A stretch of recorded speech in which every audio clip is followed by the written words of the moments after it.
Kumusta ka kaibigan? Ako ang iyong lingkod, Eric C. Maliwat. Welcome sa ating global cast ng Life is Beautiful mula dito sa Sydney, Australia. Samahan niyo po ako para sa ating mga awitan at syempre sa ating mga kaisipan na nakapagpapatatag sa ating pananampalataya at nakapagpapalapit sa atin sa Panginoong Diyos.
Does the river flow?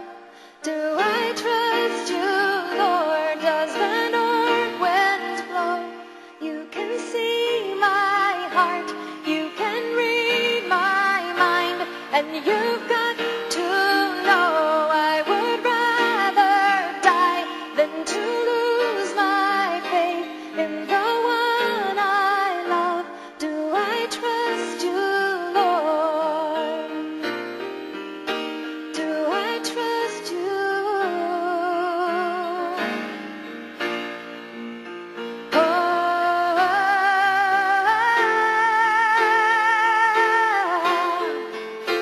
I will trust you, Lord, when I don't know why. I will trust you, Lord, till the day I die.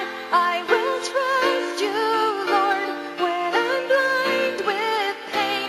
You were good before and you'll never change. I will trust you. I will trust you. I will trust you, Lord. I will trust you. I will trust you. I will trust you, Lord. I will trust you. I will trust you. I will trust you, Lord.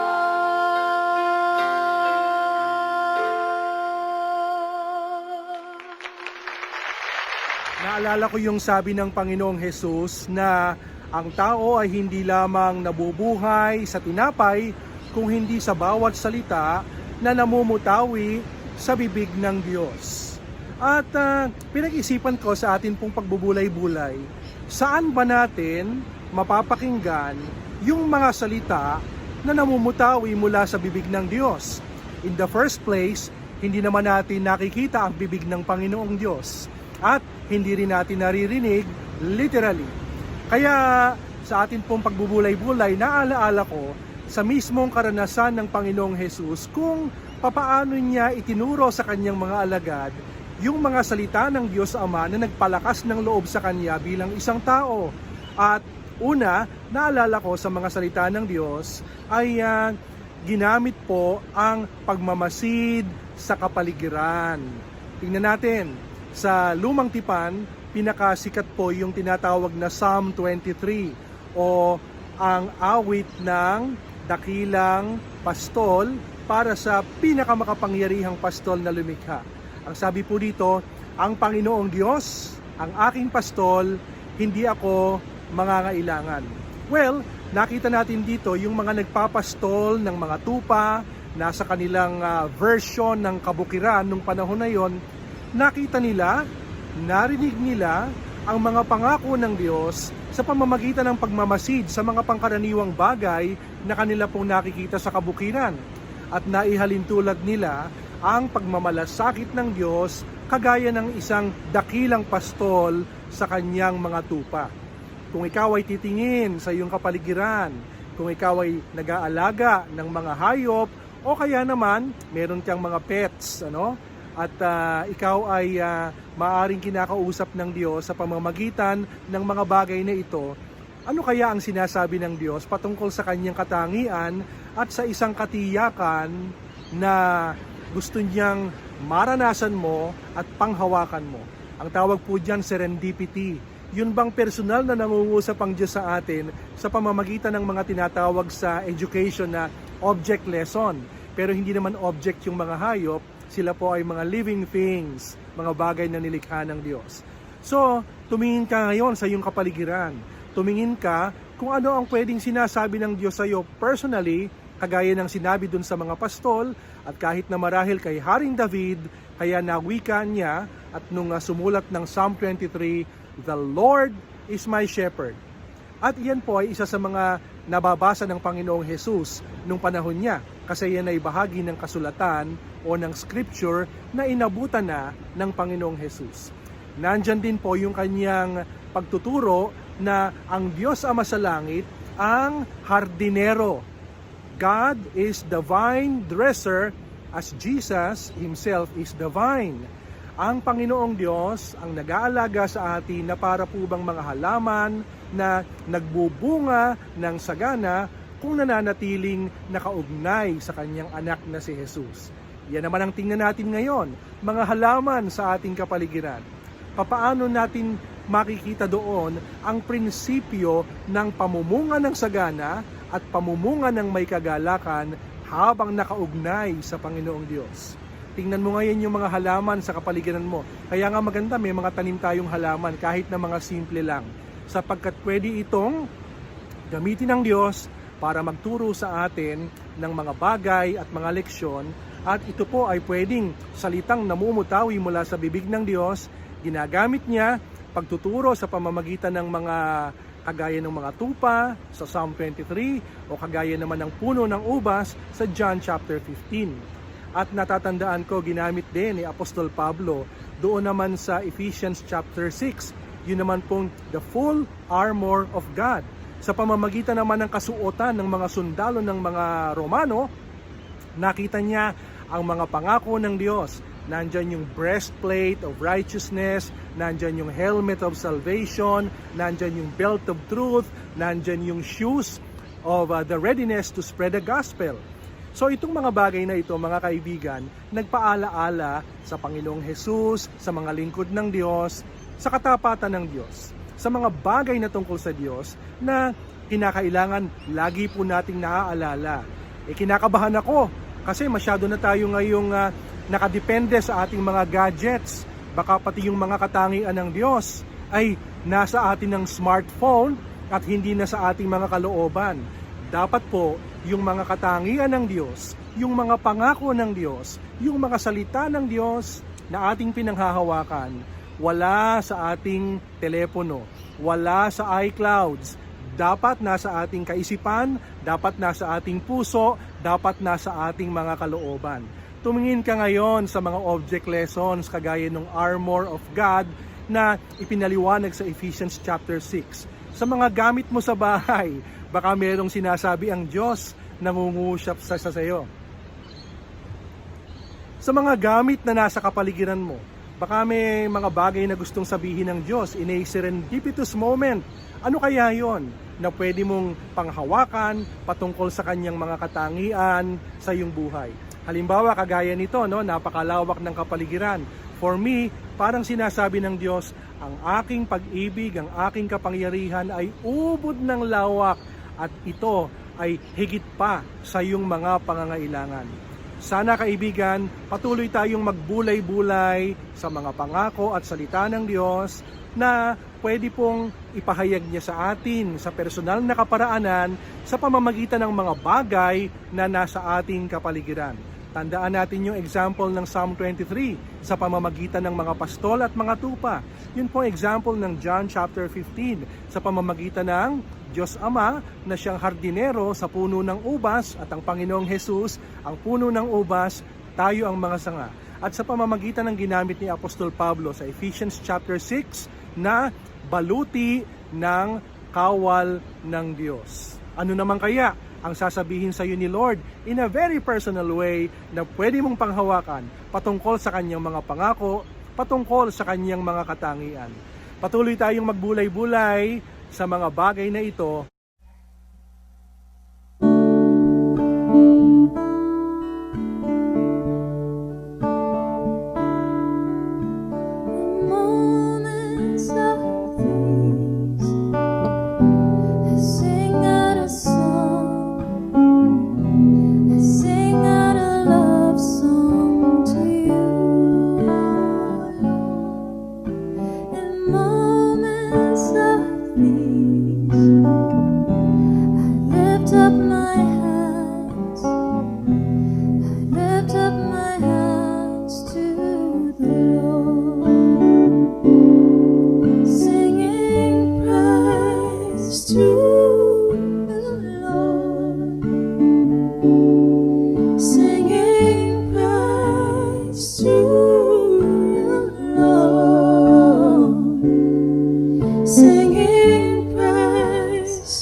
Up my hands to you, Lord.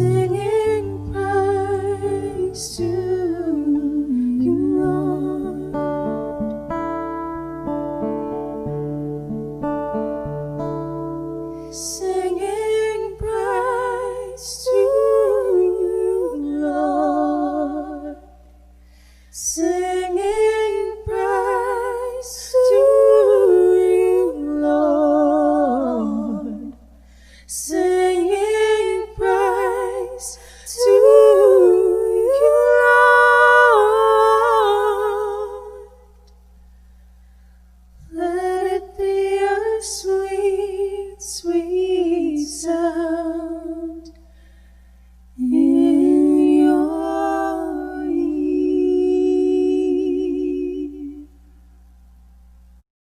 Kaibigan, nawa ay nag-enjoy ka sa ating global cast ng Life is Beautiful mula dito sa Sydney, Australia. Kasama ang inyong lingkod, Eric C. Maliwat. Magbabalik po tayo pagkalipas lamang ng ilang sandali. Sumasay papawid mula sa Maynila. Ito ang Far East Broadcasting Company Philippines. FEBC Himpilang 702 DZAS. agapay ng sambayanan. Mga kaibigan, ang Far East Broadcasting Company Philippines ay kabahagi sa kapisanan ng mga broadcaster ng Pilipinas. At patuloy po nating suportahan ang mga gawain at pagbo-broadcast ng FEBC Philippines. Para sa kadagdagang detalye, bumisita sa website ng FEBC Philippines, www.febc.ph. At pwede po ninyong malaman pa ng higit ang mga gawain ng Himpilang 702 DZAS. Bumisita online sa dzas.febc.ph.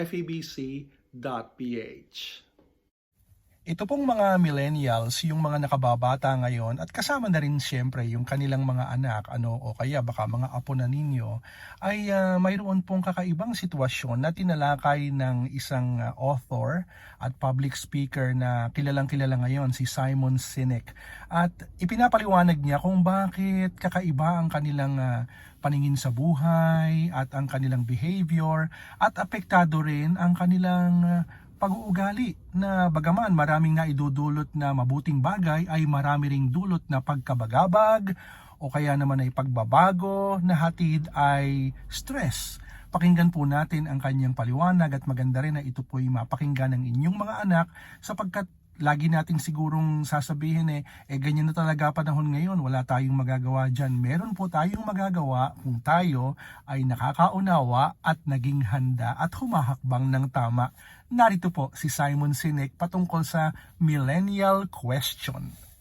I have yet to give a speech or have a meeting where somebody doesn't ask me the millennial question. What's the millennial question? Apparently, millennials as a generation, which is a group of people who were born approximately 1984 and after, are tough to manage. And they're accused of being entitled and narcissistic, and self-interested, unfocused, lazy. But entitled is the big one. And because they confound leadership so much, what's happening is leaders are asking the millennials, what do you want? And millennials are saying, we want to work in a place with purpose, love that. We want to make an impact, whatever that means. We want free food and beanbags. And so somebody articulates some sort of purpose, there's lots of free food and there's beanbags, and yet for some reason, they're still not happy. And that's because they're missing, there's a missing piece. What I've learned is that I can break it down into four pieces, right? There are four things, four characteristics. One is parenting, the other one is technology, the third is impatience, and the fourth is environment. The generation that we call the millennials, too many of them grew up subject to, not my words, failed parenting strategies. Where, for example, they were told that they were special all the time. They were told that they could have anything they want in life, just because they want it. Some of them got into honors classes not because they deserved it, but because their parents complained. And some of them got A's not because they earned them, but because the teachers didn't want to deal with the parents. Some kids got participation medals. You got a medal for coming in last, right? Which the science we know is pretty clear, which is it devalues the medal and the reward for those who actually work hard. And that actually makes the person who comes in last feel embarrassed because they know they didn't deserve it. So it actually makes them feel worse, right? So you take this group of people and they graduate school and they get a job and they're thrust into the real world, and in an instant they find out they're not special, their moms can't get them a promotion, that you get nothing for coming in last, and by the way, you can't just have it because you want it. And in an instant, their entire self-image is shattered. And so you have an entire generation that's growing up with lower self-esteem than previous generations. The other problem, to compound it, is we're growing up in a Facebook, Instagram world. In other words, we're good at putting filters on things. We're good at showing people that life is amazing even though I'm depressed. And so everybody sounds tough, and everybody sounds like they got it all figured out. And the reality is there's very little toughness, and most people don't have it figured out. And so when the more senior people say, well, what should we do? They sound like, this is what you gotta do. And they have no clue, right? So you have an entire generation growing up with lower self-esteem than previous generations, right? Through no fault of their own, right? They were dealt a bad hand. Now let's add in technology. We know that engagement with social media and our cell phones releases a chemical called dopamine. That's why when you get a text, it feels good, right? So we've all had it where you're feeling a little bit down or feeling a bit lonely, and so you send out 10 texts to 10 friends, hi, hi, hi, hi, hi, because it feels good when you get a response. It's why we count the likes, it's why we go back 10 times to see if my Instagram is growing slower, did I do something wrong? Do they not like me anymore, right? The trauma for young kids to be unfriended, right? Because we know when you get it, you get a hit of dopamine, which feels good. It's why we like it, it's why we keep going back to it. Dopamine is the exact same chemical that makes us feel good when we smoke, when we drink, and when we gamble. In other words, it's highly, highly addictive, right? We have age restrictions on smoking, gambling, and alcohol, and we have no age restrictions on social media and cell phones, which is the equivalent of opening up the liquor cabinet and saying to our teenagers, hey, by the way, this adolescence thing, if it gets you down. But that's basically what's happening. That's basically what's happening, right? That's basically what happened. You have an entire generation that has access to an addictive, numbing chemical called dopamine through social media and cell phones as they're going through the high stress of adolescence. Why is this important? Almost every alcoholic discovered alcohol when they were teenagers.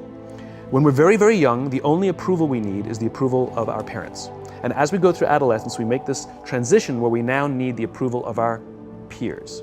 Very frustrating for our parents, very important for us. It allows us to acculturate outside of our immediate families into the broader tribe, right? It's a highly, highly stressful and anxious period of our lives, and we're supposed to learn to rely on our friends.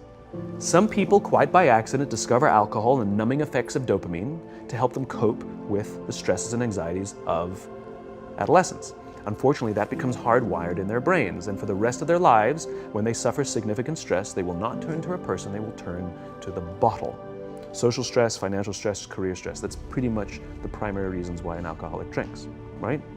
What's happening is because we're allowing unfettered access to these dopamine-producing devices and media, basically it's becoming hardwired, and what we're seeing is as they grow older, too many kids don't know how to form deep, meaningful relationships.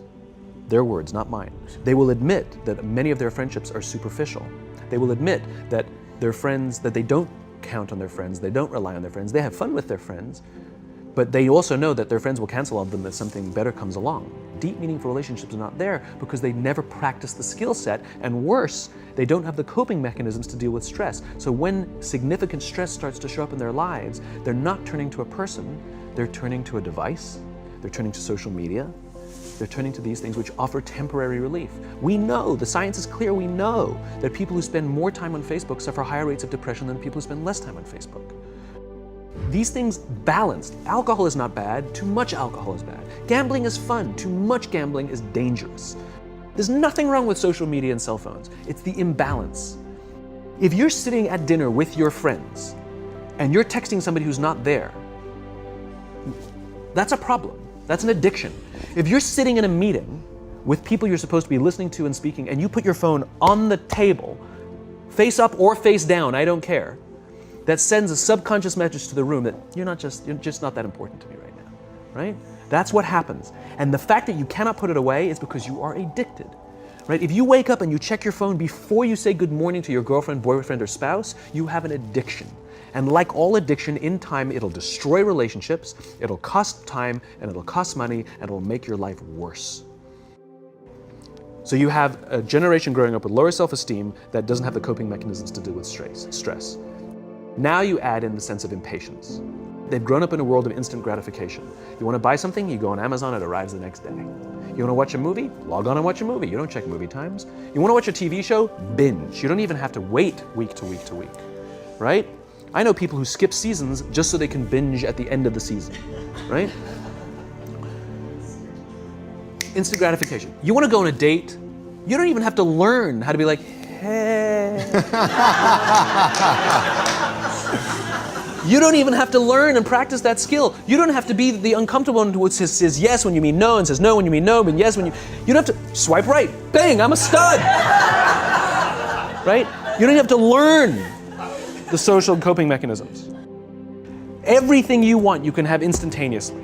Everything you want, instant gratification. Except job satisfaction and strength of relationships, there ain't no app for that. They are slow, meandering, uncomfortable, messy processes. And so I keep meeting these wonderful, fantastic, idealistic, hardworking, smart kids. They've just graduated school. They're in their entry-level job. I sit down with them and I go, how's it going? They go, I think I'm gonna quit. I'm like, why? They're like, I'm not making an impact. I'm like, you've been here 8 months. You know? It's as if they're standing at the foot of a mountain and they have this abstract concept called impact that they want to have in the world, which is the summit. What they don't see is the mountain. I don't care if you go up the mountain quickly or slowly, but there's still a mountain. And so what this young generation needs to learn is patience. That some things that really, really matter, like love, or job fulfillment, joy, love of life, self-confidence, a skill set, any of these things, all of these things take time. Sometimes you can expedite pieces of it, but the overall journey is arduous and long and difficult. And if you don't ask for help and learn that skill set, you will fall off the mountain, or you will, the worst case scenario, and we're already seeing it, the worst case scenario is we're seeing an increase in suicide rates, we're seeing an increase in this generation, we're seeing an increase in accidental deaths due to drug overdoses, we're seeing more and more kids drop out of school or take leaves of absence due to depression. Unheard of. These are all, this is really bad. The best case scenario, those are all bad cases, right? The best case scenario is you'll have an entire population growing up and going through life and just never really finding joy. They'll never really find deep fulfillment in work or in life. They'll just waft through life and it'll be just, it's fine. How's your job? It's fine, the same as yesterday.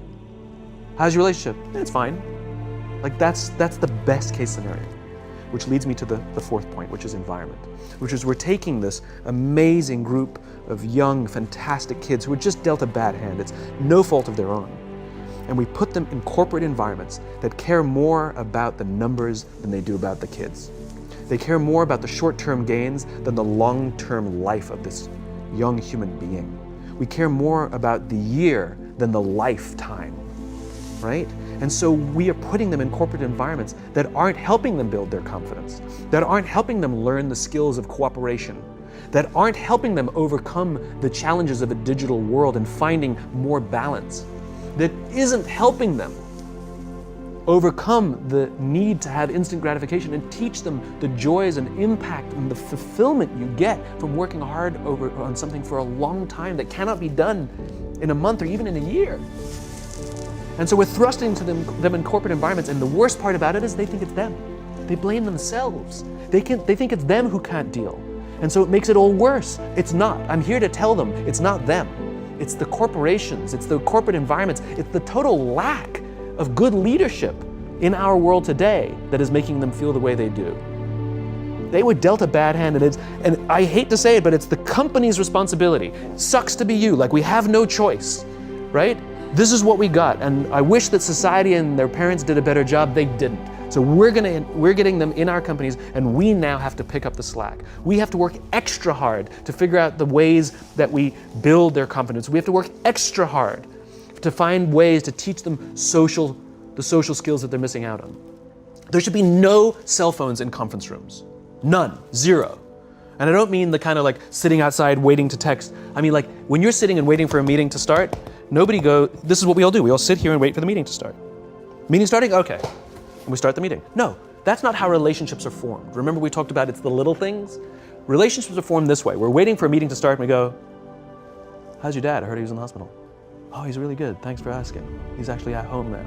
Oh, I'm really glad. It was really amazing. I know, it was really scary for him. That's how you form relationships. Hey, did you ever get that report done? Oh my God, no, I didn't. I'll help you out. Can I help you out with that? Really? That's how trust forms. Trust doesn't form at an event in a day. Even bad times don't form trust immediately. It's the slow, steady consistency. And we have to create mechanisms where we allow for those little innocuous interactions to happen. But when we allow cell phones in conference rooms, we just, okay, have the meeting. And then my favorite is like when there's a cell phone there and you go like this, you go. It rings and you go. I'm not going to answer that. But Mr. Magnanimous, you know? When you're out for dinner with your friends, like I do this with my friends. When we're going out for dinner and we're leaving together, we'll leave our cell phones at home. Who are we calling? Maybe one of us will bring the phone in case we need to call an Uber or take a picture of our meal. That goes without saying, come on. I'm an idealist, but I'm not insane. You know? At a heathen. I mean, it looked really good. We'll take one phone. And so it's like an alcoholic. The reason you take the alcohol out of the house is because we cannot trust our willpower. We're just not strong enough. But when you remove the temptation, it actually makes it a lot easier. And so when you just say, don't check your phone, people literally will go like this. And somebody will go to the bathroom, and what's the first thing we do? Because I wouldn't want to look around the restaurant for a minute and a half. But if you don't have the phone, you just kind of enjoy the world. And that's where ideas happen. The constant engagement is not where you have innovation and ideas. Ideas happen when our minds wander and we go, and you see something, I bet they could do that. That's called innovation, right? But we're taking away all those little moments, right? You should not, and none of us should charge our phones by our beds. We should be charging our phones in the living rooms, right? Remove the temptation. You wake up in the middle of the night because you can't sleep, you won't check your phone, which makes it worse. But if it's in the living room, it's relaxed, it's fine. But it's my alarm clock. Buy an alarm clock. They cost $8, right? I'll buy you an alarm. But the point is we now in industry, whether we like it or not, we don't get a choice. We now have a responsibility to make up the shortfall and to help this amazing, idealistic, fantastic generation build their confidence, learn patience, learn the social skills, find a better balance between life and technology. Because, quite frankly, it's the right thing to do.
I am resilient. I trust the movement. I negate the chaos, uplift the negative. I'll show up at the table again and again and again. I'll close my mouth and learn to listen. Whoa, whoa, oh, oh. Whoa, whoa, oh, oh. Whoa, whoa, oh, oh. Whoa, whoa, oh, oh. Whoa, whoa, oh, oh. Whoa, whoa, oh, oh. These times are poignant. The winds have shifted. It's all we can do to stay uplifted. I am resilient. I trust the movement. I negate the chaos, uplift the negative. I'll show up at the table again and again and again. I'll close my mouth and learn to listen. Mga kaibigan, tayo po ay manalangin. Dakilang Diyos, maraming pong salamat sapagkat kayo ay nagmamalasakit sa aming lahat. Anumang karanasan sa buhay at ngayon po ay talagang dumaraan kami sa napakabigat na karanasan, hindi lamang namin ito napapakinggan kung hindi talagang pinagdadaanan namin. Parang malakas na ulan mula sa madidilim na mga ulap.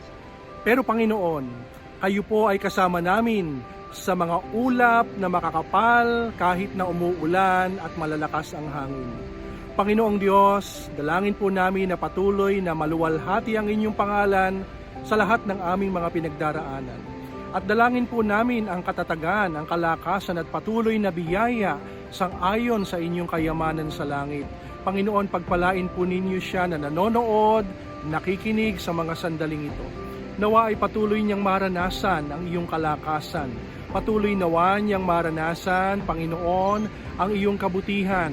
Alam ko, Panginoon, na hindi mo siya pinababayaan. Nawa, Panginoon, dalangin ko lang yung para po bang bonus. Maranasan namin ang inyong yakap. Maranasan namin ang inyong katagumpayan. Maranasan namin ang inyong katiyakan in very specific ways. Panginoon, dalangin ko rin ang kanyang mga mahal sa buhay. Patuloy niyo pong ingatan ang kanyang mga mahal sa buhay. Maranasan nila, Panginoon, na kayo ay tunay na tapat sa inyong mga pangako. Marami pong salamat sapagkat kayo ang tutugon sa aming mga pangangailangan. Hindi nyo kami binibigo, Panginoong Diyos. Dalangin ko, Panginoon, ang mga senior citizens, ang mga lolo't lola, ang mga nakatatanda, lalo na, Panginoon, yung mga mahihina. Ilayo niyo po sila sa anumang sakit at karamdaman, lalo na sa threat ng mga sakit na nagdudulot ng pangamba, kahinaan ng katawan. Nawa ay maging kalakasan po kayo ng mga senior citizens, lalo na yung mga nag-iisa sa kanilang tirahan. Pagpalain niyo rin, Panginoon, ang aming mga frontliners, yung mga patuloy na nakikipaglaban sa COVID-19, yung mga humaharap sa mga pasyente. Ingatan niyo po sila, gabayan niyo po sila, patnubayan niyo po sila. Ganon din, Panginoon, ang aming mga leaders sa local governments, sa national government. Dalangin ko po, Panginoon, wisdom, karunungan, patuloy niyo po silang patnubayan upang pangunahan ang iba't ibang mga bansa kagaya ng aming bansa na kinaroroonan ngayon. Marami pong salamat, Panginoong Diyos, sapagkat palagi pong may pag-asa sa inyo, hindi niyo po kami pababayaan. Patuloy niyo po siyang pagpalain na nakikinig at kasama ko sa mga sandaling ito sa pangalan ng aming Panginoong Hesukristo. Amen at Amen.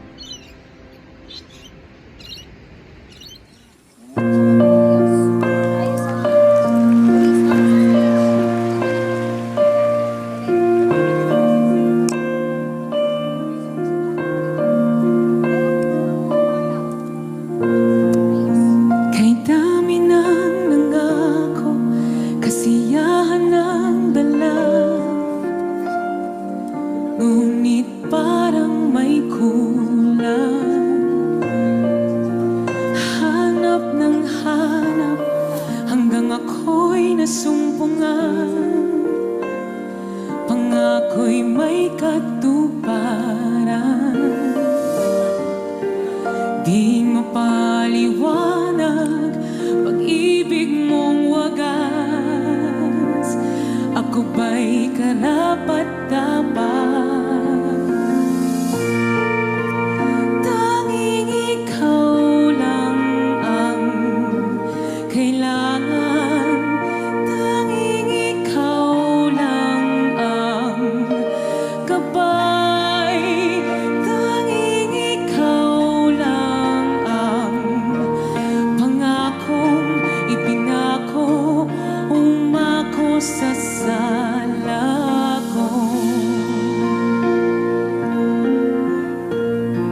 Mga kaibigan, maraming salamat sa inyong pagsama sa ating global cast ng Life is Beautiful.